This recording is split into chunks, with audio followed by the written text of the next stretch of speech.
அல்லாஹுவை பயந்து கொள்ளுங்கள். அவனிடத்திலே ஒன்று கூட்டப்படக்கூடிய அந்த நாளை அஞ்சிக் கொள்ளுங்கள்.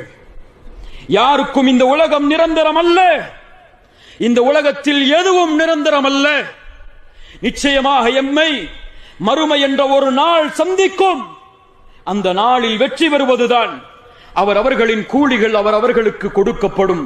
நன்மையை சம்பாதித்தவன் நன்மையை பெற்றுக் கொள்வான், தீமையை சம்பாதித்தவன் தீமையை பெற்றுக் கொள்வான் கூலியாக. யாருக்கும் அநீதம் செய்யப்பட மாட்டாது. ஆம், அதுதான் வெற்றி. யார் இந்த பூமியில் லா இலாஹ இல்லல்லாஹ்விற்காக வாழ்ந்தார்களோ அதுதான் வெற்றி. யார் இந்த பூமியில் லா இலாஹ இல்லல்லாஹ்விற்காக மரணித்தார்களோ அதுதான் வெற்றி. யார் கபருடைய வாழ்வில் விசாரணையில் வெற்றி பெற்றார்களோ அதுதான் வெற்றி. யார் நாளை மறுமையில் அந்த ரப்பை இந்த இரண்டு கண்களால் பார்த்தார்களோ அல்லாஹ் ரப்புல் ஆலமீன் அதை நோக்கமாக கொண்டு வாழக்கூடிய மக்களாக எம்மை ஆக்குவானாக.